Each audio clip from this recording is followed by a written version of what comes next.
Apa sih namanya? Dari penulisan pekerjaan rumah.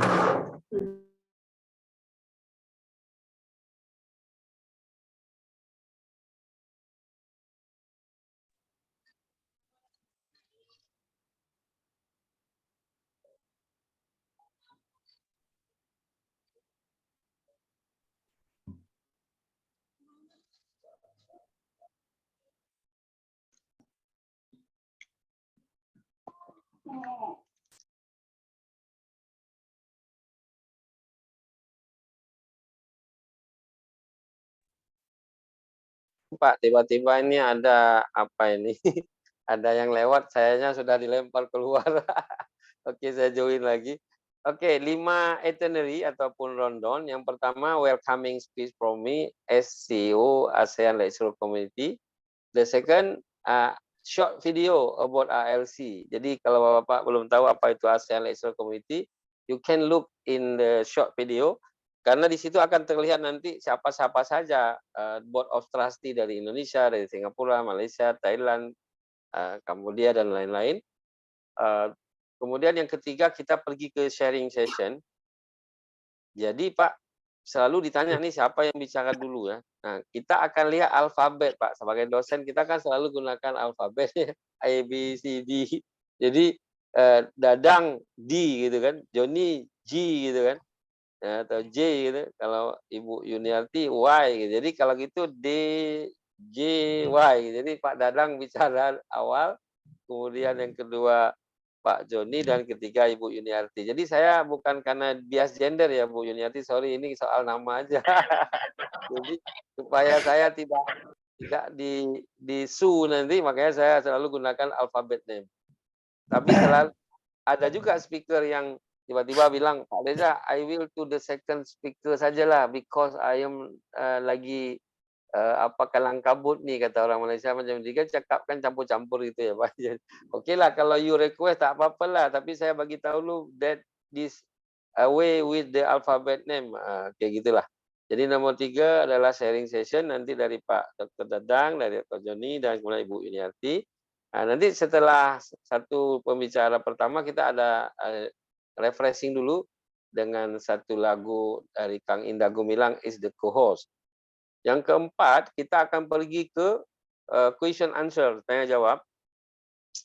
Oleh karena itu mahasiswa ataupun partisipan, apakah Anda dosen segala macam, boleh gunakan chat box untuk you share you punya question, tapi boleh juga hantar ke my email, karena kadang-kadang seringkali dihantar ke email saya sudah kirim alamat email saya di chat box, karena pakai laptop kadang-kadang lebih mudah, ketik kirim langsung gitu, saya akan bacakan nanti pertanyaannya.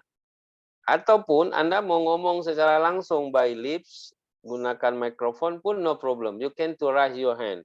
Kamu silakan angkat jarinya ya, jangan angkat kaki ya, angkat jari saja. Kemudian yang kelima adalah closing remark. Jadi itu saja 5 rundown-nya atau itinerary-nya atau susunan acaranya kita. Nah, tapi ini sudah angkat tangan nih, mau apa Mas Deden nih? Turunkan dulu kan belum ada masuk tanya jawab. Oke, ladies and gentlemen, we will to start right now with the pray first. Mari kita mulai dengan berdoa menurut keyakinan masing-masing. Berdoa silakan. Bismillahirrahmanirrahim.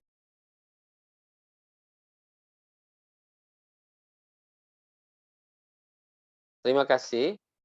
Mohon maaf kalau saya cakap campur-campur ya, because this event by recorded, jadi kita ada recordnya Pak. Jadi kalau nanti saya bisa share ke Lily yang sakit ini Pak, yang nggak bisa hadir nih, you punya sparring partner sharing macam nih. Jadi ada recordednya Pak. Ini kan di record Pak. Jadi karena itu saya cakap campur-campur juga Pak. Kalau cakap Indonesia semua dia pun macamnya tak seronok lah, kata orang Malaysia macam itu ya. Okay, the first welcoming speak once more. Thank you very much Pak Dr. Dadang dari University Kuningan, dan juga kepada Pak Dr. Joni dari Institut Siami. Jadi lebih tepatnya Dr. Dadang Suhardi, SAMM, senior lecturer University Kuningan West Java, dan Dr. Joni Dwi Koraharjo. Nanti Pak Kang Indah Gumilang akan membuat flyer yang update sehingga Bapak ada dalam flyer itu sebagai file. Kemudian Mbak, ini mahasiswa ada yang lupa mute, tolong dibantu untuk Ibu Yuniarti. Thank you very much for your join too. Kemudian tema kita hari ini sudah jelas, fundamental text, regulation and application in Indonesia and Malaysia. Tanpa membuang masa lagi, kita akan memulai the second agenda. Saya lagi kita mengundang, invite Dr. Dadang Saldi. Silakan Pak Dadang, you are the first speaker right now. Oke, thank you. Terima kasih, Profesor. Ya. Ya, siap. Izin Prof untuk tidak menyalakan video nih. Ya, karena saya lihat ada masalah Anda dengan internet itu sehingga muncul gambar timbul tenggelam. Tapi sudah kelihatan tadi di awal lebih ganteng dari saya, itu yang penting. Oke, siap ya. Saya coba share dulu materi ya. Ya, boleh. Pak Joni sampai ketawa dibilang lebih ganteng karena memang kelihatannya macam itu. Kalau Pak Joni miripnya Pak SBY ini. Kalau orang Malaysia bilang SBY maksudnya. SBY. Saya mantan Copperboy, Prof. Oh gitu ya. Berarti Andy betul belakang Kang Indah ya. Kang Indah itu mantan ini Pak, back cover Pak. Oke. Siap. Prof, bismillahirrahmanirrahim. Assalamualaikum warahmatullahi wabarakatuh. Waalaikumsalam. Sebelumnya akan menyapa dulu ya, yang terhormat Profesor ya, doa mungkin ya, Profesor Sahrul Reja ya, selaku CEO ASEAN Lecture Community. Ya, berikutnya rekan saya nih ya, sahabat saya Profesor Indra Gumilang ya, SEMM, kebetulan S2-nya bareng. Prof ya, itu mungkin saya bisa bergabung dengan ILC, itu fasilitatornya adalah sahabat saya. Bond Community. Siap. Berikutnya tetap saya akan menyapa juga Insinyur Dedi Supriyadi ya, Brata Kusuma PhD ya, dia lecturer Esa Unggul University Jakarta Indonesia ya. Berikutnya saya akan menyapa yang terhormat Profesor Dr. Joni ya, Dwi Kora ya, dari STIAMI ya, Prof ya. Kebetulan ada Institut STIAMI ya. Kebetulan ada rekan juga di situ, Coach Sakti ya. Jadi rekan saya. Iya, rekan saya. Public speaking coach. Ya, siap ya. Kebetulan waktu tahun kemarin di PKHMB beliau di-invite ya untuk mengisi materi motivasi ya, mahasiswa ya, sehingga di awal dengan semangat dan motivasi. Ya, mudah-mudahan di awal 1000 berakhir juga 1000 begitu ya. Berikutnya saya juga akan menyapa yang terhormat Profesor Lili ya, Susanti Syamsurizal ya, Senior Lecturer Universitas Kuala Lumpur Business School Malaysia ya. Semoga lekas sembuh. Berikutnya rekan saya nih ya, Coach Yuniati Kuala Lumpur ya. Oke, Coach Yuniati SEMAK ya. Beliau adalah Lecturer Universitas Muhammadiyah Bandung ya. Dia udah beberapa kali kolaborasi webinar nasional terkait teks gitu ya. Oke, berikutnya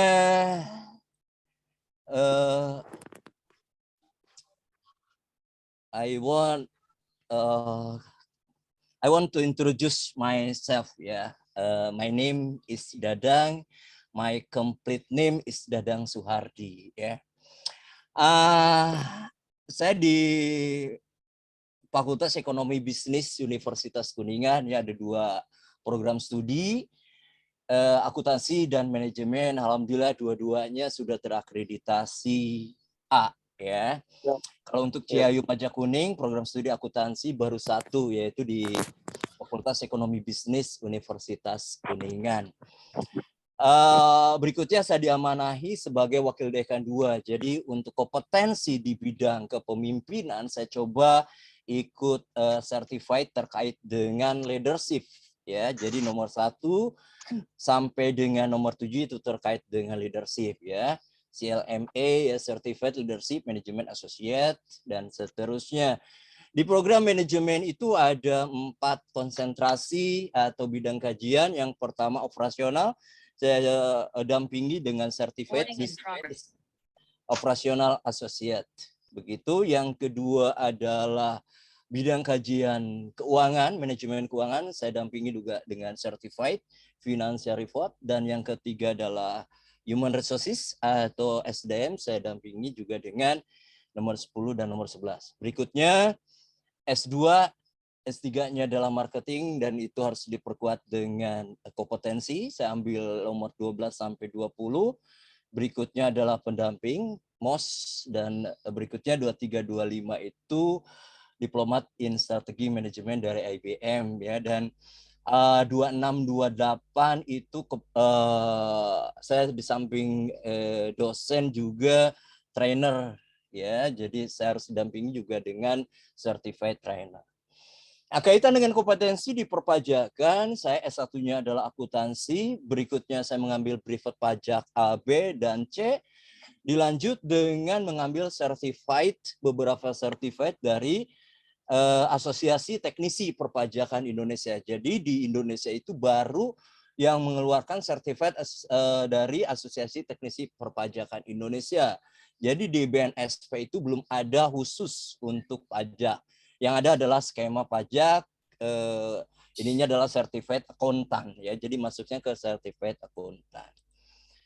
Berikutnya ini ya latar belakang, saya pernah Pudir 1 ASMBN Cirebon, Sekjur Manajemen FE Unsogati, berikutnya Sekprodi Manajemen FE Uniku, Wadek 1 FE Uniku, dan sekarang Wadek 2. Jadi perubahan dari Fakultas Ekonomi menjadi Fakultas Ekonomi dan Bisnis.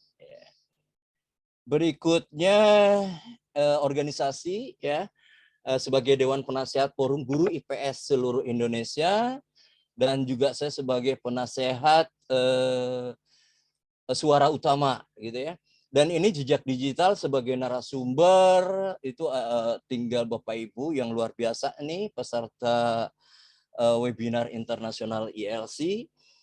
Ini bisa ketik ke tanya ke Mbah Google, tulis Coach Dadang Suwardi. Jadi jejak digitalnya ada di situ. Dan ini beberapa narasumber begitu ya.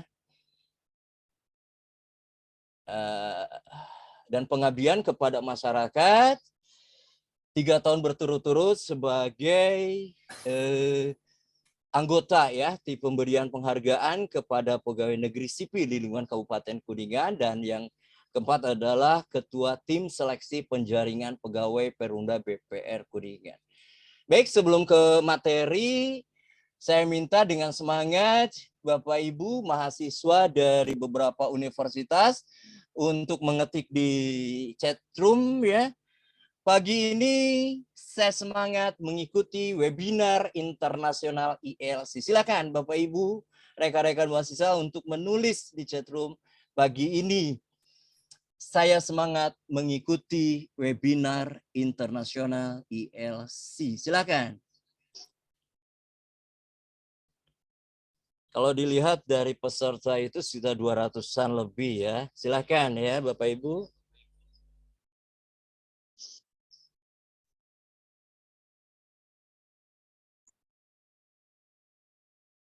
Untuk menulis di chat room ya.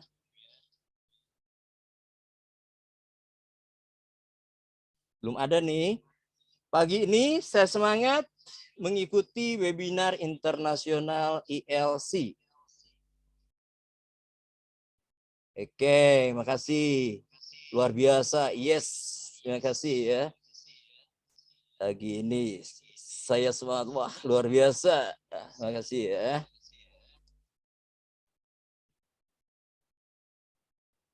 Semoga yang menulis di chat room pagi ini saya semangat mengikuti webinar internasional ILC diberikan kesehatan, kesejahteraan, bahagia.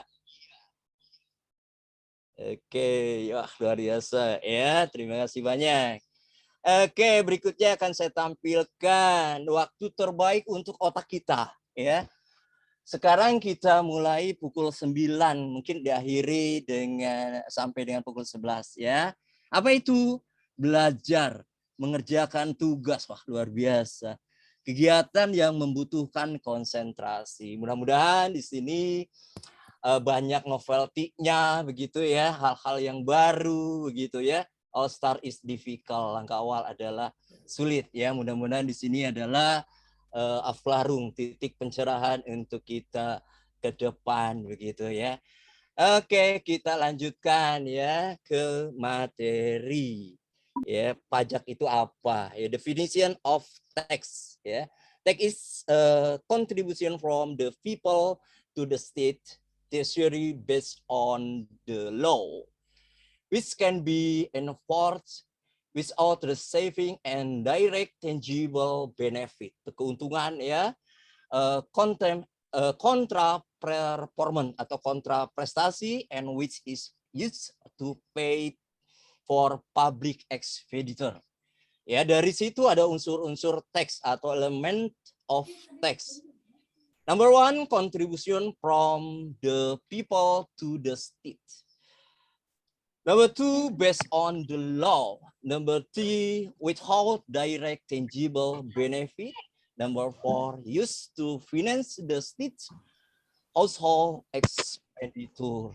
Ya, jadi definisi pajak itu adalah iuran rakyat pada kas negara berdasarkan undang-undang yang dapat dipaksakan dengan tidak mendapat jasa timbal atau kontraprestasi yang langsung dapat ditujukan dan yang digunakan untuk membayar pengeluaran umum.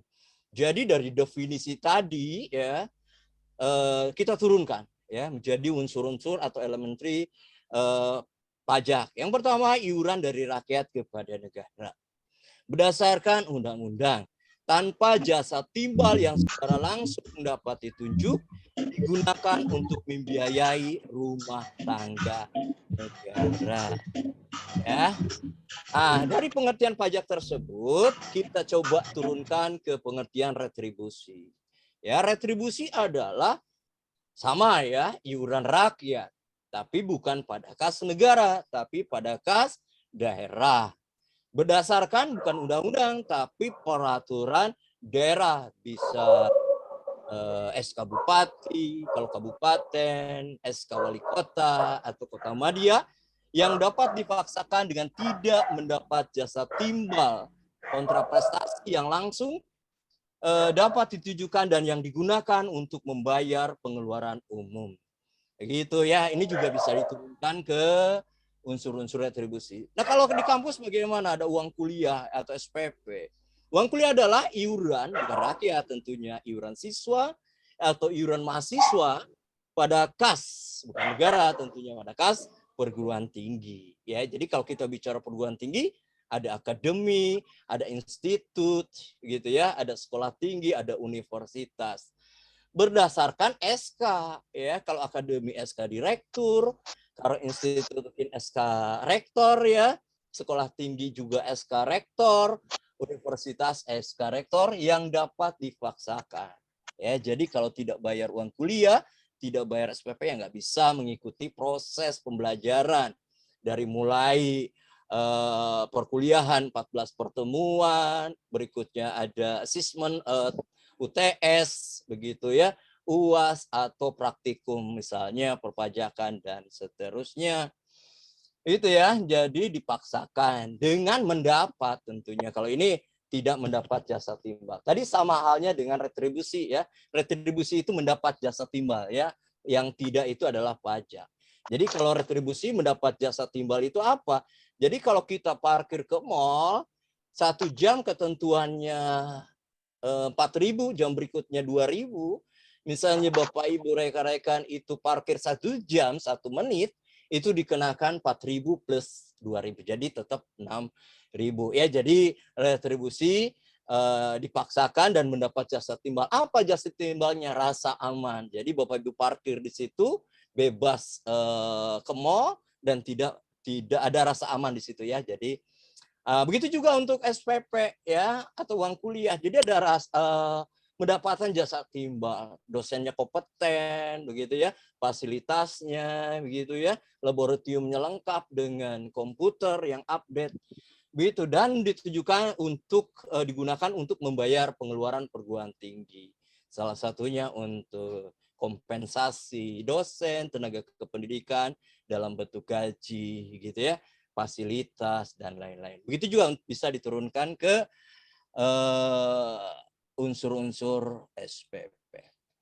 Ya, jadi dilihat dari tema atau topik sebetulnya di sini fundamental teks ya, dasar-dasar pajak. Jadi di sini sengaja nanti saya share, nih materi ini akan saya share. Di sini ada lebih dari 200 slide ya, sengaja saya buat PPT seperti itu. Jadi setelah webinar internasional di sini, rekan-rekan peserta webinar internasional yang luar biasa ini masih bisa menikmati materi ini, gitu ya. Jadi saya mungkin untuk kalau ada waktu kita bahas fundamental teks. Jadi sekarang kita lanjut ke mungkin untuk e-commerce ya. Saya akan bahas pendekatan dari sudut question and answer. Jadi ada pertanyaan, ada jawaban. Harapannya begini ya, Prof. Reza ya, selaku CEO. Ya, harapannya dengan luaran dari webinar internasional di sini kan ada beberapa narasumber ya, dan ada 2 narasumber, yang satu dari Malaysia, yang satu dari Pak Teddy ya, Dr. Teddy. Kita coba buat luarannya misalnya dalam bentuk buku ya, dalam buku bisa aja yang segmennya ke pajak internasional gitu ya. Kita coba buat buku, kita launching mungkin di akhir tahun ini begitu ya. Jadi produk dari ILC dari webinar ini ada begitu ya. Nanti kita coba buat konsep ya, penulisnya kita-kita aja begitu ya. Kalau misalnya Profesor Indah Gumilang mau ikut gabung boleh gitu ya. Nanti saya sarankan ya yang mengelolanya ILC gitu ya. Jadi ada label ILC-nya, ada produknya gitu ya. Kami mah cukup lah royalti aja gitu ya. Pengabdian. Gitu ya. Waktunya masih 15 menit kok, nggak apa-apa, silakan. Siap. Ya. Siap ya. Yang pertama question, what is commerce tax? Answernya, commerce tax is a tax imposed on a commerce transaction, which refer to commercial transaction conduct online. Atau apa itu pajak e-commerce? Pajak e-commerce adalah pajak yang dikenakan pada transaksi e-commerce, yaitu perdagangan yang dilakukan secara online. Berikutnya, who is responsible for paying a commerce tax? All business tax engaged in commerce transaction are required to pay a commerce tax. This includes both large and small business. Siapa yang harus membayar pajak e-commerce? Siapa?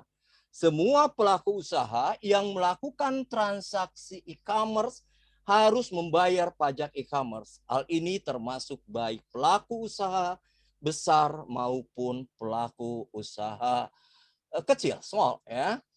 Berikutnya, apa jenis-jenis pajak yang dikenakan pada transaksi e-commerce? Jenis-jenis pajak yang dikenakan pada transaksi e-commerce antara lain pajak pertambahan nilai atau PPN, pajak penghasilan PPH, pajak bumi dan bangunan, serta pajak reklame. Itu dari terjemahan di atas ya. Berikutnya, bagaimana cara membayar pajak e-commerce? Cara membayar pajak e-commerce sama seperti cara membayar pajak pada umumnya. Pelaku usaha dapat membayar pajak melalui bank, kantor pos, atau yang ditunjuk, atau melalui layanan online seperti filing atau e-filing. Berikutnya, apa sanksi yang diterima jika tidak membayar pajak e-commerce? Jika tidak membayar pajak e-commerce, pelaku usaha dapat dikenakan sanksi berupa denda atau bahkan tindakan hukum. Selain itu, pelaku usaha juga dapat kehilangan reputasi dan kepercayaan konsumen. Berikutnya, apakah pajak e-commerce berbeda dengan pajak tradisional? Secara prinsip, pajak e-commerce sama dengan pajak tradisional. Namun terdapat perbedaan dalam implementasi dan pemungutan karena transaksi e-commerce dilakukan secara online dan lintas negara. Oleh karena itu, pemerintah perlu mengembangkan sistem dan kebijakan pajak yang dapat menyesuaikan dengan kondisi e-commerce, gitu ya. Sebetulnya kalau dilihat dari gagasannya, ini dari Dahlan Iskan ya dulu ya, bagaimana untuk menyaring pajak transaksi dari luar negeri ke dalam negeri begitu ya. Jadi diaktifkannya fungsi pos ya, terutama fungsi surat menyurat itu kan sudah ketinggalan ya kalau dilihat dari sekarang, apalagi era digital begitu ya. Di situ sebetulnya jadi awalnya itu kalau ada transaksi itu tetap pembayaran lewat pos begitu awalnya, tapi seiring waktu, seiring teknologi dan informasi, gagasan ide tersebut tidak terlaksana. Tetapi untuk pajaknya sekarang implementasinya ada. Begitu. Berikutnya apa peran pemerintah dalam meningkatkan dalam menangani pajak e-commerce? Pemerintah memiliki peran penting dalam menangani pajak e-commerce, antara lain dengan mengeluarkan kebijakan dan regulasi yang dapat mengatur pajak e-commerce, memastikan pungutan pajak e-commerce dilakukan secara efektif dan efisien, serta melakukan pengawasan dan pengendalian atas transaksi e-commerce yang dilakukan di dalam negeri. Oke, berikutnya kita lanjut. Apakah pajak e-commerce dapat meningkatkan perekonomian suatu negara? Yes, ya. Pajak e-commerce dapat meningkatkan perekonomian suatu negara. Dengan mengenakan pajak e-commerce, pemerintah dapat memperoleh sumber pendapatan yang signifikan dari sektor e-commerce, sehingga dapat digunakan untuk membiayai program pembangunan dan pemberdayaan ekonomi. Selain itu, pajak e-commerce juga dapat meningkatkan daya saing dan kepercayaan pelaku usaha dalam mengembangkan bisnis di sektor e-commerce. Berikutnya, apakah ada aturan internasional terkait pajak e-commerce? Ini ya, terdapat beberapa aturan internasional terkait pajak e-commerce. Salah satunya adalah aturan ini ya. Dan seterusnya. Oke, bagaimana cara menghitung besaran pajak e-commerce? Besaran pajak e-commerce dihitung berdasarkan jenis pajak yang dikenakan seperti PPN atau PPh. Besaran PPh dihitung berdasarkan persentase yang ditetapkan oleh pemerintah. Sementara itu, besaran PPh dihitung berdasarkan tarif pajak yang berlaku dan besaran penghasilan yang diperoleh pelaku usaha. Apakah ada batasan transaksi yang dikenakan pajak e-commerce? Tidak ada batasan ya. Transaksi tertentu yang dikenakan pajak e-commerce. Pajak e-commerce dikenakan pada setiap transaksi perdagangan yang dilakukan secara online, baik itu transaksi besar maupun transaksi kecil. Apakah pajak e-commerce berlaku untuk perdagangan lintas negara? Yes. Pajak e-commerce berlaku untuk perdagangan lintas negara. Namun penerapan pajak e-commerce pada perdagangan lintas negara memerlukan kerjasama internasional antara negara-negara yang terlibat. Beberapa negara telah menjalin perjanjian atau MOU pajak lintas negara untuk mengatur pajak e-commerce. Next, bagaimana cara menghindari sanksi yang diterima jika terlambat atau tidak membayar pajak e-commerce?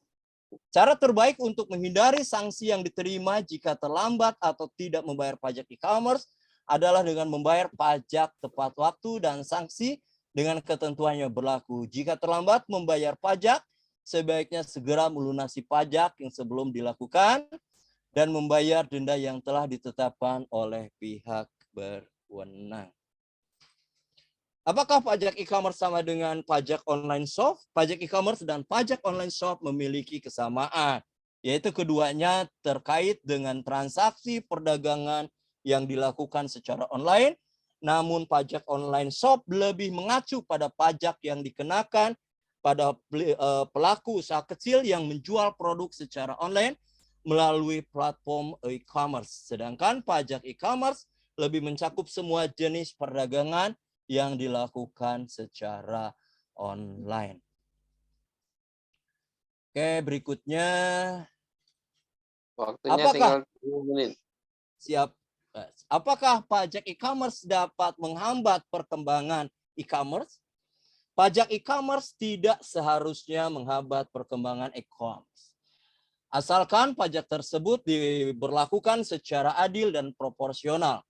Pajak e-commerce yang ditetapkan harus dapat mendukung pertumbuhan sektor e-commerce dan memberikan kepastian hukum bagi pelaku usaha. Oleh karena itu, penting bagi pemerintah untuk mengembangkan kebijakan pajak yang tepat untuk mendukung pertumbuhan sektor e-commerce.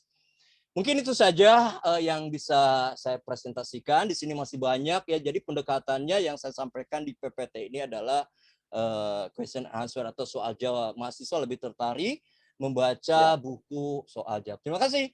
Saya kembalikan ke Prof. Reza. Terima kasih Pak. Begitu tampak sekali nih kalau Dr. Dadang salah satu dosen favorit di Fakultas Ekonomi Universitas Kuningan ya.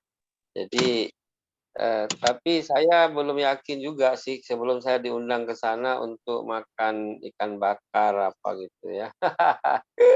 Ini namanya Pak Joni namanya apa ya kata anak-anak sekarang mupeng. Mupeng itu muka pengen katanya. Jadi di Kuningan oke, itu wisata. Katanya ikan air tawar kebanyakan sana katanya. Siap, nanti sama Pak Indah ya pulang mudik sambil berenang di Cibulan. Di air tawar sekaligus makan ikan di dalamnya. Siap. Oke. Sebelum kita mempersilahkan Dr. Joni untuk sharing, kita refreshing dulu supaya lebih charming. Ini ada sebuah lagu yang terkait dengan pajak Bapak sekarang. Silakan. Silakan. Baik, terima kasih Profesor Syahrul Reza atas waktunya. Assalamualaikum warahmatullahi wabarakatuh. Teman-teman semua yang saya hormati, senior-senior saya, Pak Dadang, dan yang lainnya ya Pak. Mohon maaf nih saya nggak bisa sebutkan satu persatu. Sebelumnya mohon maaf lahir batin, minal aidin wal faizin. Taqabbalallahu minna wa minkum. Taqabbalallahu ya karim. Saya sangat tersanjung secara mendadak 5 menit sebelum jam 9. Dihubungi untuk ngobrol-ngobrol di sini. Saya ini bukan pembicara ya, Bu Yuni ya. Ayo kita sharing aja lah, ngobrol-ngobrol. Saya ini juniornya Pak Reza. Ya, ini senior saya. Ini kalau orang low profile biasanya high profile. Jadi saya lihat tadi saya mengganti Dr. Lili ya, Lili Susanti dari Malaysia.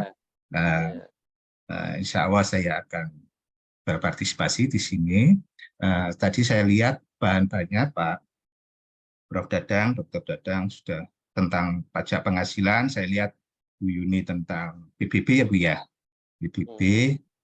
Saya bingung apa ya, sudahlah saya saya melihat bahwa di sini banyak mahasiswa pesertanya. Jadi saya kepingin mahasiswa itu berguna untuk lingkungannya. Mahasiswa akuntansi, mahasiswa pajak itu harus bermanfaat untuk lingkungannya. Apa yang dia terima dari Bapak Ibu dosen itu harus diterapkan. Nah, yang paling gampang dan itu yang setiap hari dia lihat, setiap hari dia laksanakan itu adalah UMKM, ya, small, micro enterprises, gitu. Nah, saya mencoba untuk saya ngorek-ngorek tadi PPT yang inilah mungkin yang paling relevan untuk teman-teman mahasiswa dan tidak usah melihat mau semester berapa, yang penting itu bisa diterapkan, diimplementasikan karena itu yang paling penting, gitu. Dan saya melihat tadi Prof. Reza ya, ada Gayus, pasti nanti ada benturan.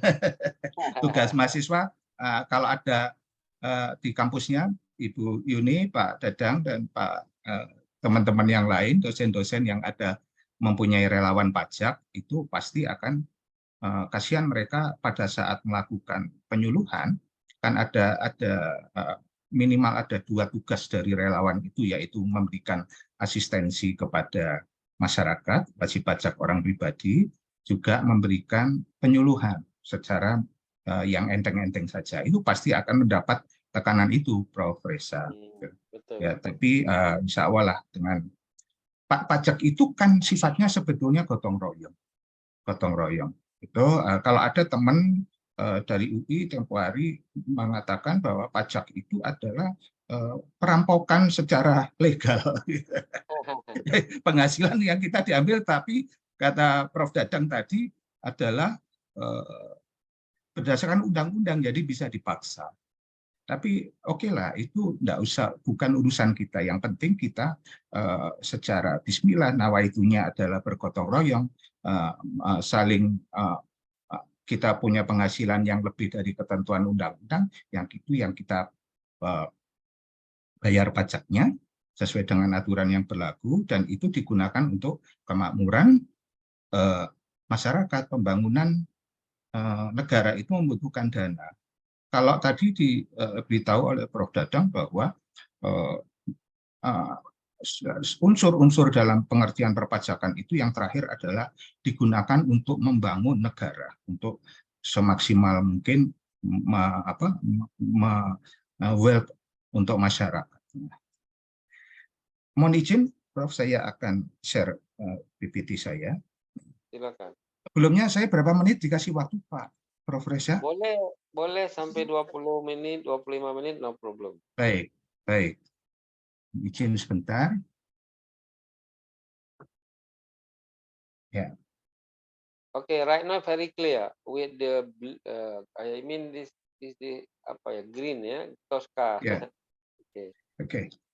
Baik, saya lanjut, Pak. Saya mohon izin pakai bahasa Indonesia biar Ya, Pak. bisa dimengerti secara langsung oleh mahasiswa, karena kalau pakai bahasa Inggris mereka harus repot-repot di Google Translate, Pak. Jadi kelamaan. Iya, betul. Boleh, Pak. Boleh. Mohon maaf, yang penting bisa masuk ke mahasiswa, kita sharing saja, diskusi, mohon izin. Jadi saya mengangkat tema UMKM karena itu yang berbenturan langsung mahasiswa kita dengan masyarakat sekitarnya. Dan salah satu tridharma itu adalah pengabdian masyarakat. Salah satu cara mengabdi kepada masyarakat adalah membantu masyarakat itu untuk membayar pajak kalau sudah memenuhi syarat. Jadi tidak semua masyarakat Indonesia itu membayar pajak, tidak, ya. Jadi itu yang tidak dimengerti. Yang itu ada yang masih masyarakat belum mengerti, gitu. Tapi ada masyarakat juga yang penghasilannya kecil pun itu kena pajak, gitu. Ya. Nah itu yang mesti harus dimengerti. Saya membatasi hanya untuk teman-teman di micro and small enterprises, di UMKM. Gitu. UMKM kita itu berbeda cara pandangnya dari teman-teman Direktorat Jenderal Pajak dengan peraturan yang ada di Undang-Undang 20 tentang UMKM. Kalau di Undang-Undang UMKM itu disebutkan yang dimaksud dengan mikro itu yang beromset berapa, yang dimaksud dengan small yang berapa, yang menengah berapa omsetnya. Tapi kalau di pajak hanya satu. Yang dimaksud dengan UMKM itu adalah penghasilan yang wajib pajak orang pribadi atau badan yang mempunyai penghasilan kotor atau omsetnya itu di bawah 4,8 miliar satu tahun. Jadi kalau saya punya usaha, kira-kira omset saya 200, itu masih dikatakan saya itu termasuk UMKM. Nah, kita lihat sebelumnya ini kenalan dulu. Kalau enggak kenal enggak saya ini masih dokter Andes, Pak. Jadi saya belum dokter, Pak. Jadi Tapi saya Keilmuannya kepingin sudah lebih, Pak Dokter. Dokter Andes rasa dokter, Dokter Andes rasa dokter. Ini Pak, ini saya. Nanti teman-teman ya, kebetulan saya memang bergelut di bidang perpajakan, tetapi saya bukan pegawai pajak.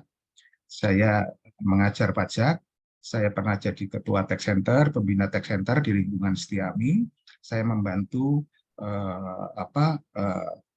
membidani tax center di beberapa perguruan tinggi di wilayah Jawa Barat 3. Nah, ini saya sekarang juga diamanahkan menjadi Kepala Pusat Kajian di Fakultas Ilmu Administrasi di kampus saya.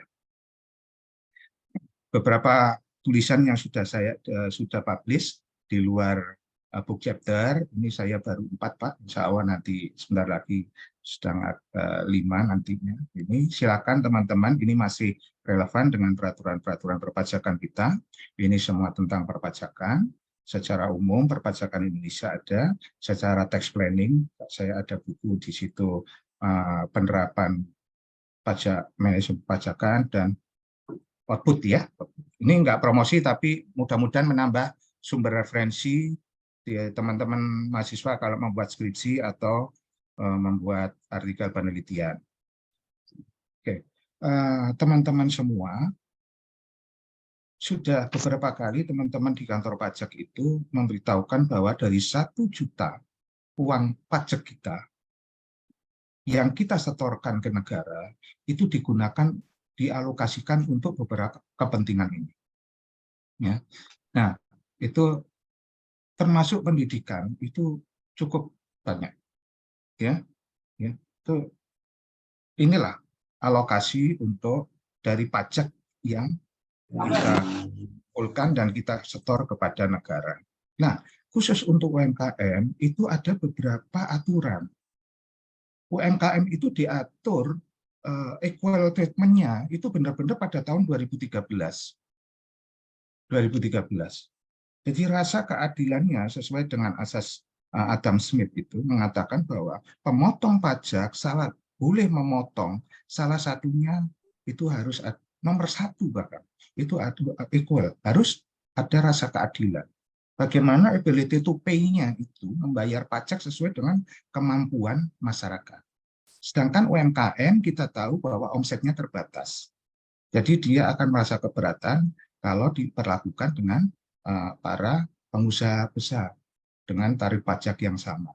PPh, dia punya CV masih kecil, dia harus kena PPh 25 dengan tarif yang sama di pasal 17. Nah, pada tahun 2013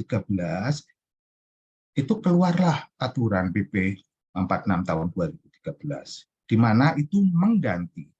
Jadi sebelum 2013 itu untuk UMKM OP itu menggunakan norma penghitungan penghasilan itu masih berat juga. Gitu. Nah, akhirnya pada 2013 keluar PP yang baru itu keluar satu peraturan 1% waktu itu. Jadi berapapun omset Anda sepanjang di bawah 4,8 miliar 1 tahun itu dikenakan tarif 1% dan bersifat final.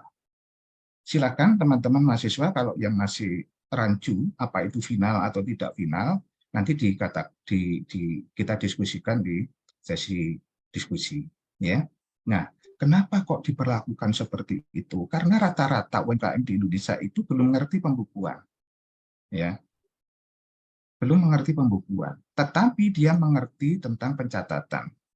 Pencatatan itu apa? Setiap penjualan dia akan catat setiap hari itu. Oh, hari ini saya jual 100.000, hari ini saya jualan 1 juta. Itu.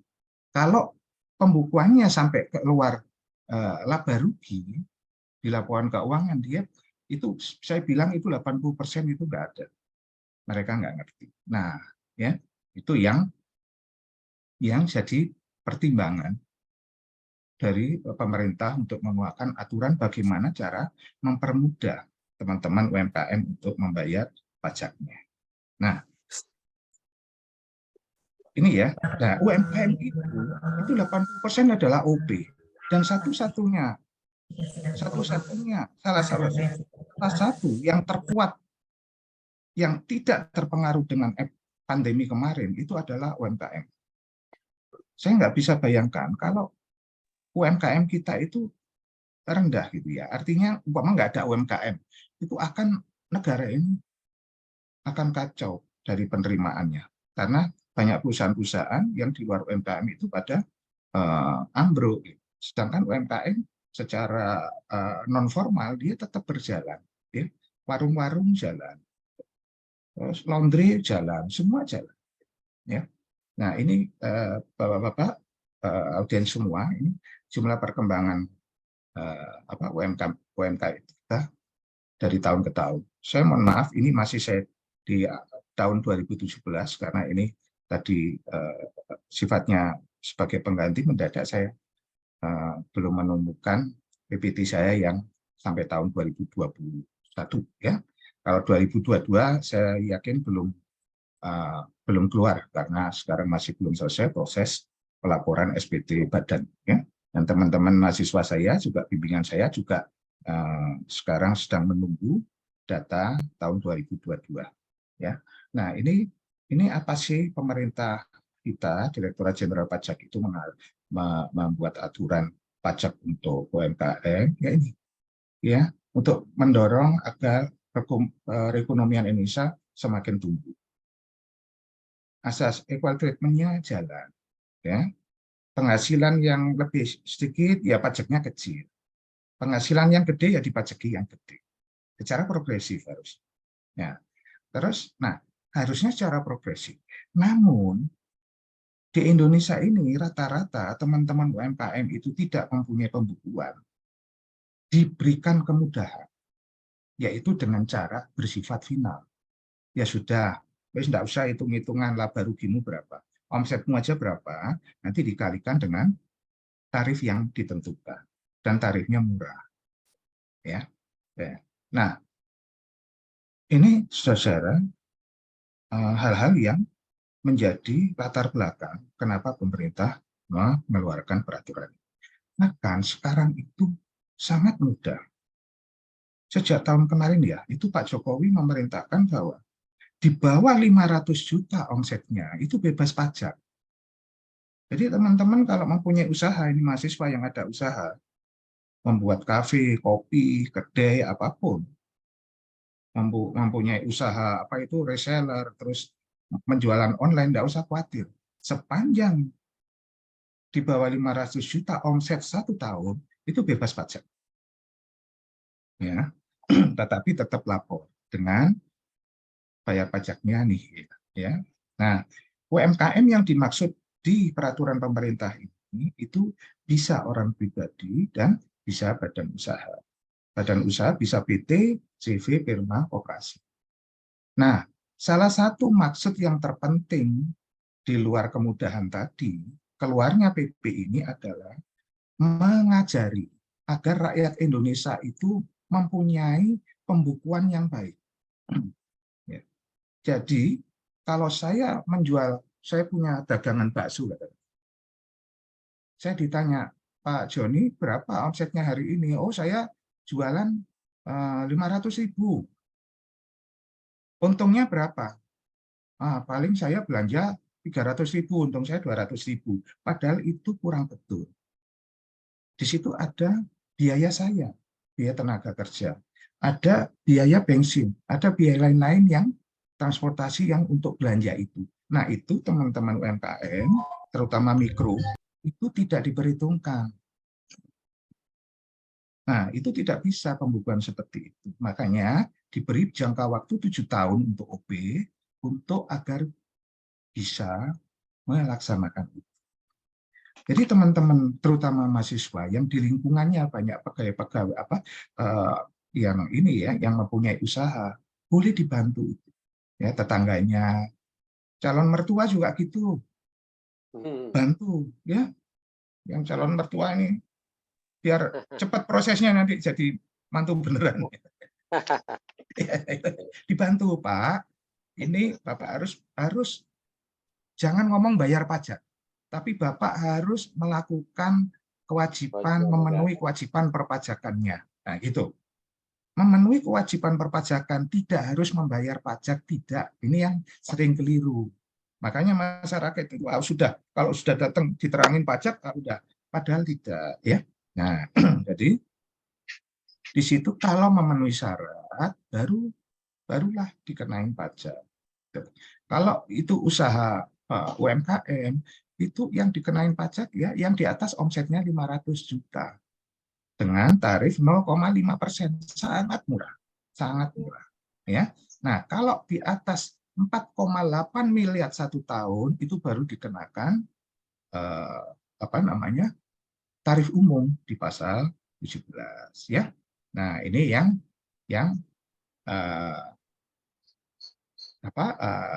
tidak dikenakan PPh final itu, PP ini ya, PP yang terbaru PP 23 ya, PP 23 tahun 2018 itu kalau sudah diberikan insentif seperti ini, tetapi masyarakat milih enggak, saya pakai yang umum saja, saya biar ada pembukuan, dipersilakan ya, dipersilakan ya. Nah, terus yang memilih fasilitas pasal 31A namanya di Undang-Undang PPh ya, itu yang menggunakan cara biasa, terus yang bentuk usaha tetap ya, atau CV firma yang memiliki keahlian khusus seperti konsultan ya, notaris, itu OP atau firma dia bentuknya, tapi dia tidak bisa dikenakan PP ini karena dia punya keahlian khusus dan itu masuk di ranah tata cara yang lainnya. Itu saya kira itu ya Pak Prof. Reza yang penting saya sampaikan untuk teman-teman. Mudah-mudahan apa yang saya sampaikan sedikit ini banyak manfaatnya, terutama membantu masyarakat sekitarnya yang pertama. Yang kedua, jadikanlah apa yang ada di hadapan Anda yang real itu, jadikanlah penelitian Anda. Nah, dari sekali jalan dapat banyak, membantu masyarakat, mendapat pengabdian masyarakat, lakukan penelitian, lakukan itu sebagai nanti tugas akhir Anda, bisa. Ya, sepanjang itu dikemas dalam hal yang sangat oke. Baik, itu yang perlu saya sampaikan, mudah-mudahan bermanfaat. Mohon maaf kalau ada kurang-kurangnya. Billahi taufiq wal hidayah. Assalamualaikum warahmatullahi wabarakatuh.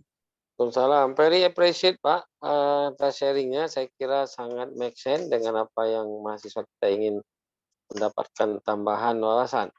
Oke, kita akan langsung kepada Ibu Yuniarti. Selepas itu nanti kita akan ada refreshing dan kita akan bacakan. Sudah masuk sejumlah pertanyaan di email saya, baik untuk Pak Dadang maupun untuk Pak Joni. Tapi sekarang kita dengar dulu Ibu Yuniarti. Time is you, Bu. Silakan. Baik, terima kasih Pak Sahrul Reza. Sebelumnya Assalamualaikum warahmatullahi wabarakatuh. Waalaikumsalam. Baik, alhamdulillah. Terima kasih Pak Sahrul yang terhormat telah memberikan waktu kepada saya untuk menyampaikan sedikit mungkin ya materi pada acara kali ini. Sebelumnya introduce me to Yuniarti. I am a lecturer ya in accounting at the Muhammadiyah University of Bandung, Indonesia. On this taxation, on this association, I will convey the taxation aspect of e-commerce with tax practice. Nah, jadi di sini sebelumnya terima kasih tadi saya sudah sampaikan ke Pak Sahrul Reza, juga Pak Dwi Kora ya. Terima kasih, salam kenal juga. Terima kasih juga ke Coach Dadang yang partner kolaborasi di pajak, dan Bapak Ibu semua yang tidak bisa saya sebutkan satu persatu, salam kenal. Dan yang saya banggakan seluruh peserta webinar internasional pada kesempatan kali ini. Baik Bapak Ibu, melanjutkan tadi apa yang sudah disampaikan oleh Coach Dr. Dadang, kemudian juga Pak Dwi Kora ya, saya menyambung nih Pak Dwi Kora ya, tadi Bapak sudah menyampaikan mengenai perpajakan di UMKM. Saya sedikit menyambung, mungkin lebih ke teknis praktik ya Pak Dwi Kora supaya para peserta yang dari mahasiswa ini bisa mengaplikasikan bagaimana tentang perhitungan dan pelaporan mengenai perpajakan di UMKM. Baik, tak kenal maka tak sayang, saya izin memperkenalkan diri saya. Tadi saya sudah sedikit menyampaikan ya, Bapak Ibu, saya dari Universitas Muhammadiyah Bandung, dosen tetap ya di Prodi Akuntansi. Kemudian S1 S2 saya Audit dan Pelaporan Keuangan, saat ini juga sedang S3 di Universitas Padjadjaran Bandung dengan konsentrasi Audit dan Pelaporan Keuangan. Saat ini saya praktik di kantor jasa akuntan sebagai tenaga ahli pajak dan juga master trainer BNSP dan non-BNSP di beberapa lembaga tersertifikasi. Baik, di sini juga ada beberapa sertifikasi yang sudah saya laksanakan untuk meningkatkan kompetensi saya, Bapak Ibu dan adik-adik semuanya, diantaranya dari sertifikat konsultan pajak ya. Kebetulan kalau BKP saya baru BKP A ya, di Korea. Jadi saya tidak menyampaikan di sini. Kemudian dan beberapa sertifikasi level BNSP dan non-BNSP yang lainnya. Mungkin itu sedikit perkenalan dari saya, Bapak Ibu. Kemudian untuk selanjutnya juga Oke, baik, ini ada yang ya. Baik, Bapak Ibu. Oke. Kita mulai saja ya, Bapak Ibu. Kita mulai saja, sudah jelas ya. Jadi di sini saya menyambung materi dari Bapak Ibu yang sebelumnya. Di sini mengenai aspek perpajakan e-commerce tadi, Coach Dadang sudah menyampaikan ya, ada beberapa perpajakan, diantaranya ada PPh ya, kemudian ada PPN ya, PBB, BPHTB dan lain sebagainya sebetulnya ya. Jadi di sini taxation aspect of e-commerce ya. Jadi sedikit ini iklan dikit Pak Sahrul Reza. Ada beberapa materi video dan tentang perpajakan juga ada di channel YouTube ya, Yuniati Ruang Dosen. Barangkali Bapak Ibu dan adik-adik yang lain juga bisa menyimak di channel YouTube pribadi saya. Dan juga ada beberapa buku ya, nih Pak Dikora, saya juga sedikit belajar untuk menulis buku yang sudah terbit, diantaranya pemungutan PPh dan juga modul pengantar akuntansi ya Bapak Ibu. Dan yang sekarang sedang rilis adalah akuntansi pajak ya Bapak Ibu dan adik-adik semua. Baik, di sini tadi saya sudah sampaikan bahwa topik pajak e-commerce ya, sebetulnya di sini kalau boleh dikatakan bahwa there is no difference, artinya tidak ada perbedaan ya, tidak ada perbedaan perlakuan perpajakan antara transaksi e-commerce dan transaksi jual beli konvensional. Jadi misalnya, oh ini e-commerce sehingga pajak, tarif dan lain sebagainya itu dibedakan, itu tidak ada. Nah, jadi there is no different in tax treatment between e-commerce transaction and conventional buying and selling transaction. Nah, jadi di sini apa saja sih aspek perpajakan? Nah, tadi sudah disampaikan oleh Pak Dwi Kora bahwa salah satunya ketika kita bicara UMKM tadi ya, itu terkait dengan tarif ya, tarif 0,5%. Kemudian kalau non UMKM ini adalah tarif pasal 17 Undang-Undang PPh. Nah, jadi UMKM 0,5% ini adalah di PP 23 ya, Bapak Ibu ya, tahun 2018. Nah, kemudian selain PPh apa saja? PPN ya, untuk saat ini kita tahu bahwa PPN ini tarifnya setelah adanya Undang-Undang Harmonisasi Peraturan Perpajakan tahun 2021 itu sekarang menjadi 11%. Tarifnya yang sebelumnya adalah 10%. Nah, kita lihat di sini example of tax schemes-nya atau contoh skema perpajakan di e-commerce. Kita lihat Bapak Ibu mungkin sudah tidak asing lagi ya adik-adik yang istilahnya dengan marketplace ya. Marketplace ini bisa kita contohnya misalnya marketplace Shopee ya, marketplace Lazada dan seterusnya ya, banyak marketplace yang ada sekarang. Nah, aspek skema perpajakannya seperti apa? Nah, kita lihat di sini tadi saya sudah sampaikan bahwa no difference, tidak ada perbedaan. Artinya di sini bahwa ketika ada transaksi pembelian barang oleh pembeli ini kita asumsikan kita sebagai customer ya Bapak Ibu ya. Ketika kita sebagai customer melakukan transaksi kepada marketplace gitu ya, dan di situ ada transaksi pembelian dan ini adalah tadi sudah disampaikan bahwa ketika si penjualnya ini adalah PKP ya, omset di atas 4,8 miliar ini kan dia wajib PKP, artinya wajib mengukuhkan diri sebagai pengusaha kena pajak. Nah, ini maka akan dikenakan PPN 11% gitu ya. Tapi kalau sifatnya tadi masih di bawah 4,8 tidak wajib ya untuk mengajukan menjadi PKP. Artinya boleh milih sebetulnya secara aturan ya. Boleh milih sebagai PKP dan boleh tidak. Nah, kemudian di sini ada objek juga pasal 21 ya, adik-adik semua. Pasal 21 ini ketika si marketplace-nya ini misalnya memiliki pegawai, kemudian dia akan memotong pajak PPh 21 di sini ya, ketika pegawainya penghasilannya di atas PTKP yaitu setahun 54 juta. Nah, jadi kalau di sini penghasilannya memang ada pemotongan karena sudah di atas PTKP, maka akan ada objek pasal 21. Nah, bagaimana kalau misalkan tadi UKM ya? UKM kan penghasilannya misalnya masih di bawah 4,8, misalnya dia punya pegawai, tapi pegawainya gajinya masih di bawah PTKP. Nah, ini tidak perlu kita potong pajaknya ya, dan tidak perlu lapor juga untuk setiap bulannya. Tetapi cukup lapor setahun sekali, yaitu di masa Desember gitu ya. Jadi walaupun nihil di setiap bulan tidak ada pemotongan atas gaji pegawai, tetap harus ada pelaporan setahun sekali. Nah, terus ada 23 ini terkait apa ya? Nah, terkait 23 ini misalnya ada jasa ya, di sini ada jasa perantara pembayaran gitu ya. Nanti akan ada PPh 23 ya, seperti itu. Nah, kemudian ketika terkait dengan jasa penyediaan tempat ya. Nah, ini nanti juga akan ada pasal 21 ya, 23, 26. Nah, 26 ini untuk apa? Nah, kalau yang menerimanya adalah ini adalah wajib pajak luar negeri gitu ya. Kalau yang menerimanya wajib pajak dalam negeri adalah dikenakan pasal 21. Seperti itu. Dan tentunya pasal 21 ini adalah tarif normal ya, adik-adik, yaitu tarif 17 ya. Yang saat ini tuh tarifnya 5, 15, 25, 30 sampai dengan 35% ya, di atas 5 miliar itu seperti itu. Baik.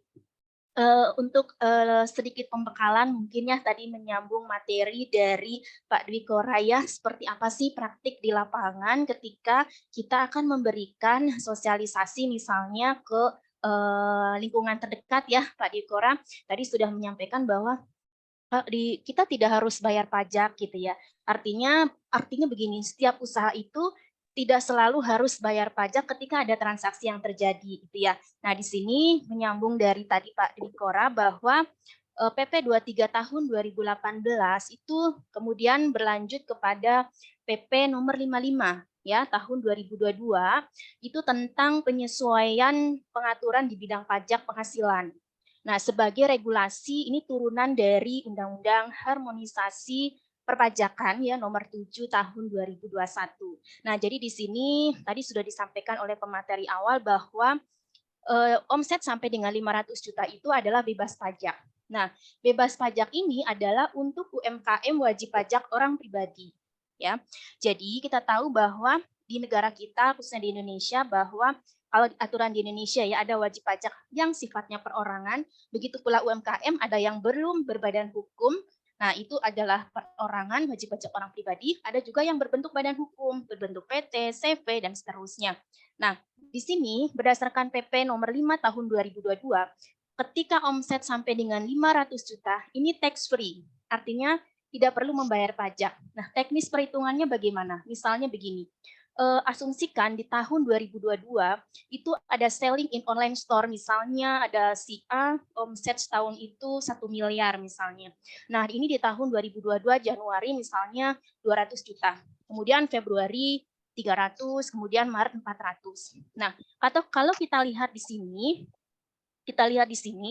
ini sampai di batasan Januari Februari ini adalah tax free. Ini ya, 200 omset, mohon maaf, gross omset Januari 200, Februari 100. Nah, kita akumulasikan per bulan.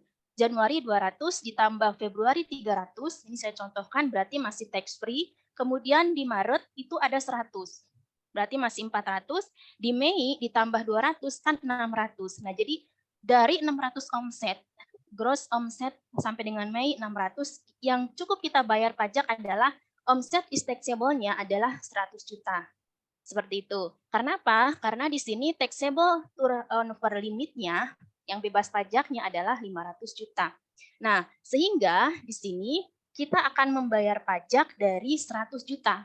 Ya, jadi sangat simpel sekali untuk UKM, jadi sama dengan ini ya, saya contohkan 100 juta dikalikan dengan 0,5%, sehingga tiap bulan hanya di bulan Mei ini hanya bayar 500.000, mohon maaf ya, dengan omset sisa dari 500 itu adalah 100 juta, seperti itu. Nah, baru yang Juni, Juli, Agustus, September, Oktober, November, Desember, itu di setiap bulan ada omset, langsung dikalikan 0,5%.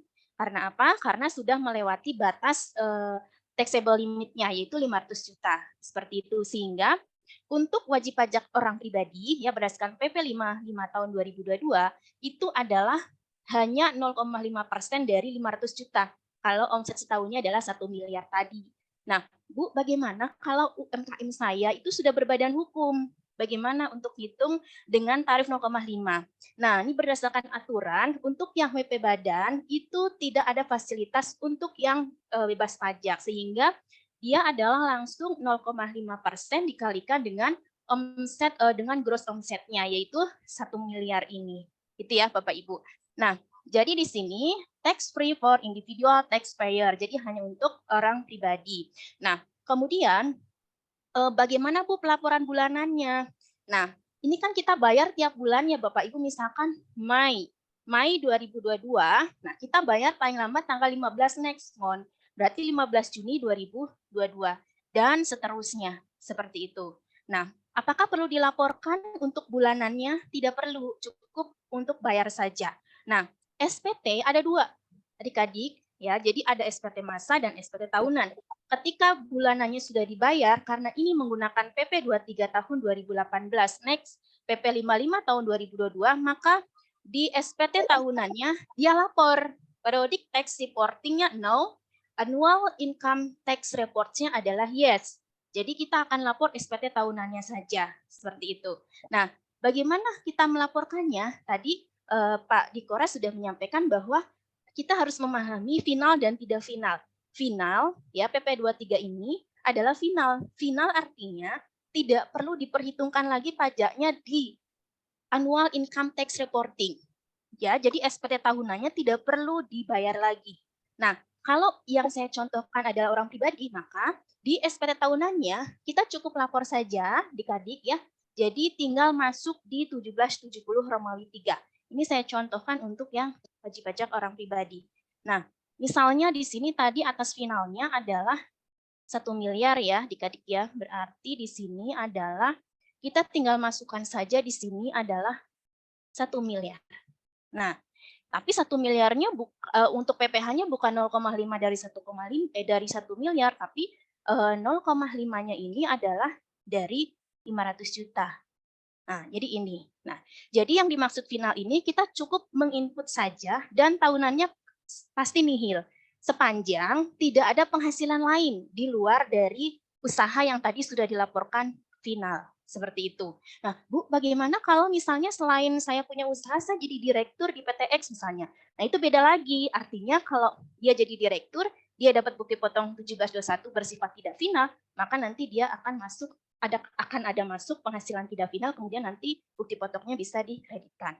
Nah, ini saya contohkan ya adik-adik ya. Misalnya selain dari usaha toko online tadi kan 1 miliar ya bersifat final. Jumlah yang dipotong 2,5. Omset setelah pajak 997.500. Sewa tanah dan bangunan misalnya ya. Si usaha ini selain dia dapat penghasilan dari usahanya juga dia punya aset yang dianggurin ya. Daripada dianggurin kemudian dia sewain. Itu berarti juga masuk penghasilan final. Nah, final ini juga cukup dilaporkan saja di 1770 Romawi 3. Ini ya, adik-adik ya. Oke. Nah, ini berarti adalah 10%-nya. Ya, ini adalah 10%-nya. Udah, jadi kita hanya cukup lapor itu saja. Dengan contoh ya, dengan simulasi bahwa si WP ini hanya mendapatkan 2 penghasilan, kebetulan dua-duanya bersifat final. Nah, bagaimana cara lapor asetnya? Ini yang perlu diperhatikan. Kita harus ada sinkronisasi aset tahun lalu dan tahun sekarang. Artinya, apa yang kita laporkan jangan melebihi dari apa penghasilan yang kita miliki. Jadi ini saya contohkan ya, misalnya di tahun 2021, omset dari usaha online kita ini misalnya karena bersifat orang pribadi ya Bapak Ibu, kita ada tanah, ada saham misalnya, ada mobil. Nah, di tahun 2021 6,8. Nah, di 2022 kenaikan omset aset kita itu tidak boleh lebih dari penghasilan yang kita dapatkan ya. Seperti ini. Contohnya misalnya dari usaha toko online ini karena ini kita melakukan pencatatan ya dengan hanya membuat buku catatan, belum membuat rugi laba misalnya. Tapi setelah diperhitungkan kita misalnya ada margin ya, margin keuntungannya misalnya 8% ya. 8% dari omset kotor misalnya 79.800.000 misalnya. Nah, di sini artinya dari keuntungan usaha online kita setahun dapat untung 79. Nah, kemudian dari sewa tanah dan bangunan setelah dipotong itu 9 juta, sehingga totalnya adalah 88.800. Nah, karena kita orang pribadi, misalnya kita asumsikan kita ada biaya hidup misalnya ya di sini 10%. Nah, sehingga net penghasilan kita adalah net penghasilan dikurangi dengan biaya hidup. Jadi netnya adalah 79 sekian. Nah, artinya bahwa aset yang kita laporkan pajak itu tidak melebihi dari apa yang penghasilan kita dapatkan. Nah, jadi di sini misalnya dari keuntungan dan dari penghasilan di tahun 2022 bentuknya adalah dalam bentuk uang tunai, misalnya uang tunai untuk usaha toko kita misalnya 5 juta. Kemudian tabungannya misalnya 74920 misalnya ya, ini di bank. Nah, di sini terlihat bahwa kenaikan aset di tahun 2022 adalah matching ya antara historical penghasilan yang kita miliki gitu ya. Nah, bagaimana Bu kalau misalnya penghasilannya itu lebih dari ini? Nah, ini yang jadi pertanyaan ya dari orang pajak. Pasti nanti akan ada konfirmasi ya, ada SP2DK adanya apa ya pengakuan aset yang sangat tinggi ya, tidak sebanding dengan penghasilan yang kita miliki atau kita dapatkan di tahun tersebut ya, seperti itu. Nah, ini cukup simpel sekali ya, saya contohkan untuk tadi misalnya e-commerce ya yang usahanya omsetnya di bawah 4,8, ini saya contohkan 1 miliar per tahun. Oke, baik Pak Sahrul Riza, itu yang bisa saya sampaikan, waktunya sudah selesai. Mudah-mudahan sedikit yang saya sampaikan bisa bermanfaat tadi menyambung materi dari Pak Dikora. Mohon maaf apabila ada kekurangan, mohon maaf lahir dan batin ya Bapak Ibu ya. Wassalamualaikum warahmatullahi wabarakatuh. Waalaikumsalam. Di email saya, sebelum saya bacakan jumlah fiskus itu lebih banyak dari jumlah fiskus yang di Indonesia, malah 3 kali lipat, sehingga jumlah pajak sangat tinggi dapat dikoleks oleh negara. Apakah dengan self assessment dan digitalisasi masih perlukah jumlah fiskus ditambah di Indonesia? Nah, itu pertanyaan kedua. Kemudian sekarang untuk Pak Joni dari Yanti. Terima kasih Pak Joni, sharingnya sangat bermanfaat, menambah wawasan saya tadi. Oke, Yanti, pemerintah manapun akan terus meningkatkan pendapatan melalui pajak untuk kepentingan pembangunan nasional. Dalam kaitan itu, sebenarnya lebih baik pemerintah melakukan intensifikasi atau ekstensifikasi pajak. Nah, itu pertanyaan nomor 1 dari Yanti. Kemudian yang nomor 2 dari Dwi. Karena nanti ada Dewi, ini ada Dwi. Alah, habis saya punya. Ini masalahnya. Maaf Profesor, suaranya hilang.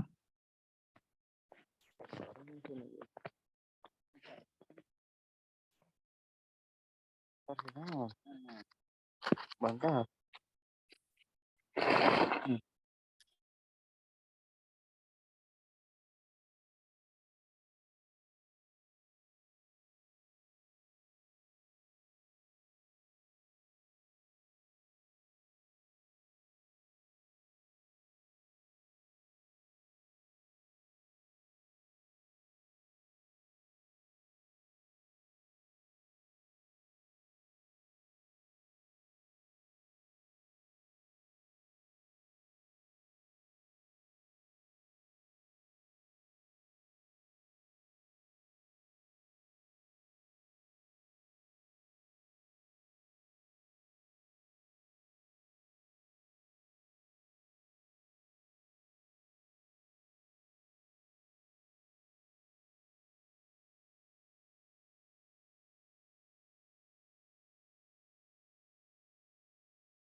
Baik, Bapak, Ibu, sambil nunggu Pak Reja, mungkin sinyalnya lagi nggak bagus. Sambil nunggu beliau join lagi untuk pertanyaan yang pertama dulu untuk Pak Dr. Dadang. Mungkin bisa dijawab biar mempersingkat waktu Pak Dadang. Oke, siap Coach Indah Gumilang, terima kasih ya, luar biasa hari ini. Saya akan coba menjawab, saya tulis mungkin penanya 1, penanya 2 ya. Yang pertama akan coba jawab ya dengan kondisi aktual sekarang memang ya. Kalau yang namanya pajak itu kan ujungnya kesejahteraan masyarakat. Gitu ya. Jadi kalau negara sudah sejahtera, saya rasa tidak perlu gitu ya yang namanya pajak. Kalau memang negara sudah sejahtera, artinya pengangguran juga digaji begitu ya. Nah, sekarang permasalahannya ini sebetulnya nino visum gitu ya. Artinya apa? Di bawah matahari tidak ada yang baru. Kejadian kemarin itu bukan hal yang baru begitu ya. Itu adalah kejadian-kejadian yang sebelumnya tadi sudah ditampilkan oleh Kak Indah Gumilang ya, video Gayus Tambunan begitu ya. Itu fenomena di Indonesia seperti itu dan muncul lagi. Mungkin nanti ke depan akan muncul lagi begitu ya. Nah, artinya di Indonesia itu tetap harus ada pajak. Artinya ya pajak itu sekarang bagian besar Prof. Joni ya, masih primadona begitu ya. Primadona kita untuk kesejahteraan kita. Jadi tetap pajak, tinggal nanti ya bagaimana aparat ASN kita ya. Jadi ya harus dengan kejadian kemarin itu sebetulnya pembelajaran penting untuk kita. Ya, bukan hanya untuk ASN itu sendiri, untuk kita semua begitu ya. Jadi mungkin mindset ya dilihat dari sudut bukan Fiskus ya, kita sendiri ya, mindset mungkin kalau berdoa ya, jangan meminta penghasilan yang berlebih, penghasilan yang tidak terduga, tapi ya Allah saya ingin bayar pajak semaksimal mungkin. Artinya kalau tadinya bayar pajak 1 tahun itu katakanlah 100.000, sekarang harus bayar pajak 1 juta, ya harus bayar pajak 1 juta. Nanti kalau kelak kemudian harus bayar 1 miliar, harus dengan senang hati mengeluarkan 1 miliar. Kenapa? Karena nilai 100.000, nilai 100 juta, nilai 1 miliar itu sama. Kenapa sama? Karena penghasilan kita meningkat begitu ya. Jadi ya kita kontribusinya dengan ada istilahnya berbakti kepada negara dengan ikhlas begitu ya. Karena tujuannya untuk kesejahteraan, tinggal nanti fungsi pengawasannya di sini. Begitu ya, fungsi pengawasannya terhadap Fiskus kita ya, pengelola kita terhadap pegawai KP Pratama yang mengelola atau kalau untuk PBB sekarang fungsi dialihkan beberapa ke daerah, mungkin dikelola oleh Badan Pendapatan Daerah begitu ya. Jadi pendapatan kita ini kita bicara untuk daerah, tadi saya singgung di pengertian retribusi ya. Coba kalau kita ilustrasikan parkir saja ya, hampir 2 meter itu ada parkir. Sekarang dari parkir tersebut kontribusi terhadap daerahnya berapa persen? Apalagi misalnya nih untuk Alfamart, Indomaret, di situ kan parkir gratis ya. Kalau kita bicara parkir gratis kita nggak usah bayar. Tapi tetap ada pungutan. Nah, pungutan tersebut nggak mungkin masuk ke daerah. Karena memang dari Alfamart ke Indomaret sudah ada kontribusinya untuk pendapatan asli daerah. Begitu ya. Nah, jadi mungkin ya untuk mengatasi hal seperti itu lebih ditingkatkan lagi sosialisasi terhadap masyarakat. Apapun itu, aturan apapun itu. Jadi sekarang untuk meningkatkan pendapatan negara, tadi sudah saya sampaikan sebagai primadona negara, begitu ya. Jadi sekarang Menteri Keuangan itu mencari pajak-pajak apa saja, gitu ya, untuk dijadikan pajak begitu. Saya ilustrasikan gini lah, mahasiswa kami nih. Mahasiswa prodi akuntansi dan prodi manajemen misalnya 5.000. 5.000 tiap hari Kamis itu diwajibkan pakai batik. Artinya mahasiswa manajemen dan akuntansi tiap hari Kamis pakai batik. Sekarang itu kebijakan dekan Fakultas Ekonomi. Setiap hari Kamis mahasiswa prodi akuntansi, prodi manajemen pakai batik. Berikutnya, kebijakan universitas, misalnya ditingkatkan ke universitas. Ada berapa mahasiswa di Universitas Kuningan? Ada 20.000 misalnya. Kebijakan yang hal yang sama, misalnya tiap hari Kamis pakai batik. Berikutnya, perguruan tinggi Ciawi Majakuning tiap hari Kamis pakai batik. Jadi setiap hari Kamis mahasiswa yang kuliah di Ciawi Majakuning pakai batik. Berikutnya ada kebijakan Gubernur Jawa Barat tiap hari Kamis pakai batik, dan seterusnya ada kebijakan secara nasional setiap hari Kamis pakai batik. Nah, disitulah Dirjen Pajak ngelirik. Pokoknya setiap hari Kamis yang pakai batik dikenakan pajak. Itu prinsip perpajakan seperti itu. Begitu ya. Jadi kaitan di sini sebetulnya budaya ya, budaya dan ada peranan kepemimpinan di sini. Bagaimana untuk mengatasi atau hal-hal yang seperti itu dan tidak terjadi kembali, sehingga peranan sosialisasi memotivasi masyarakat menumbuhkan kepercayaan kembali terhadap aparatur kita, terhadap Fiskes kita, sehingga kita dengan senang hati membayar pajak. Begitu ya. Terus yang kedua terkait dengan SDM kita di Fiskes kita, gitu ya. Nah, dengan adanya era digital, ya saya rasa di sini walaupun peranan SDM human resources berkurang dengan adanya digital, tetapi penghormatan terhadap SDM tetap kita. Ya, walaupun sudah di mana-mana robot begitu ya. Apalagi kita pengalaman kemarin di COVID-19 itu luar biasa, pembelajaran langsung drastis, tidak tatap muka, sekarang hybrid. Jadi dengan kondisi sekarang sudah biasa, pembelajaran modifikasi antara tatap muka dengan hybrid sudah biasa. Hal-hal seperti itu ya. Jadi saya rasa dengan kondisi digital, dengan kondisi digital sekarang, tetap peranan human resources tetap harus di yang pertama. Begitu. Itu saja mungkin Pak Indah ya jawaban, mudah-mudahan bisa dipahami. Karena ini sharing santai, mungkin dari pemateri yang kedua, ketiga bisa menambahkan. Terima kasih Pak Indah. Baik, terima kasih. Jawaban yang luar biasa nih dari Pak Dr. Dadang ya. Mungkin bagi penanya mudah-mudahan bisa menambah ilmu, bisa menambah wawasannya. Saya panggil dulu Pak Reja. Udah join lagi Pak Reja? Prof. Reja? Kelihatannya sinyalnya beliau kurang bagus. Saya akan tampilkan dulu sampai dulu karena memang pertanyaan ada di email beliau, jadi saya tidak bisa mewakili untuk pertanyaan ke Prof. Joni sama Ibu Dr. Yuniati ya. Jadi saya akan tampilkan ini ada PPT yang punya Dr. Lili yang dari Kuala Lumpur, sambil kita nunggu Pak Reja untuk masuk lagi. Mana? Bentar. Ini adalah sepintas tentang. Ini.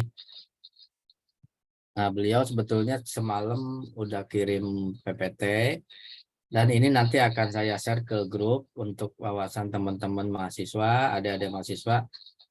Ini adalah PowerPoint dari Dr. Lili yang dari Kuala Lumpur. Ya, sambil kita nunggu Pak Reja untuk masuk lagi, join lagi. Nah, ini udah ada, nanti akan saya share di grup sebagai tambahan wawasan bahwa ini memang betul sudah ada, karena memang tadi ada cuaca ekstrim di Malaysia itu sehingga beliau sakit. Mungkin itu saya panggil lagi Pak Reja. Pak Reja udah masuk, Pak Reja? Pak Reja mana ya? Oh, Pak Reja belum masuk. Baik, mungkin dari pertanyaan tadi ada yang bisa ditambahkan untuk Pak Prof. Joni, mungkin biar karena pertanyaannya ada di beliau ya, saya nggak bisa bacakan. Silakan Pak Joni. Baik, terima kasih Pak Dr. Indra Gumilang. Saya sempat mendengarkan tadi satu pertanyaan dari Prof. Reza Mas Indra, itu dari Mbak Yanti yang menanyakan. Mbak Yanti masih ada di sini yang menanyakan? Dari Bu Yanti atau Mbak Yanti. Oke, jadi intinya menanyakan lebih bagus mana melaksanakan intensifikasi atau ekstensifikasi perpajakan. Oke.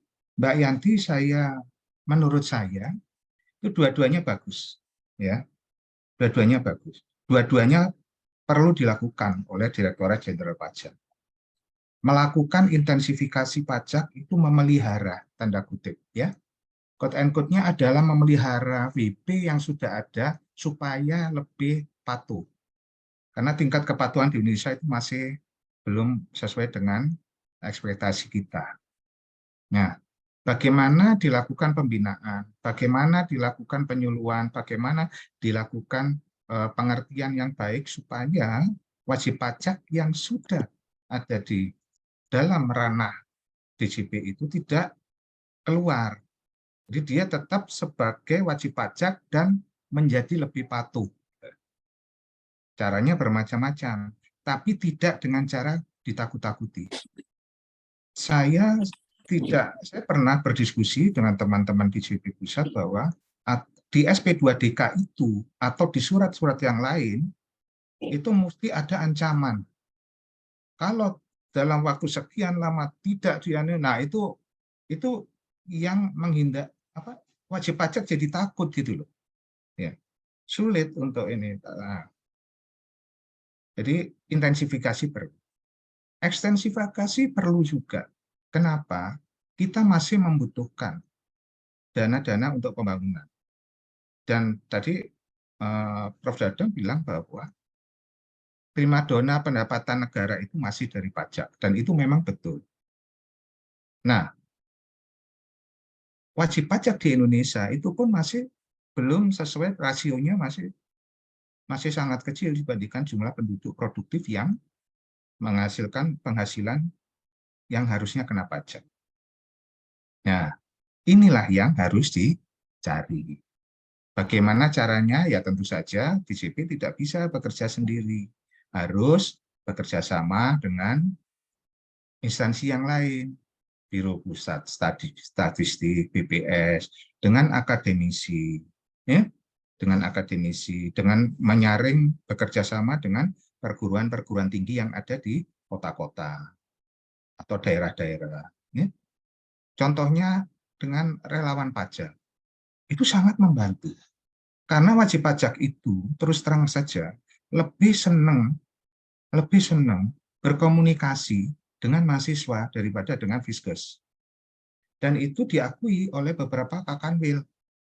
Nah, kebetulan ini kalau Kuningan ini kan di Jabar 3 ya, Mbak Yuni ya, Pak Prof. Dadang ya, di Kanwil Jabar 3 ya.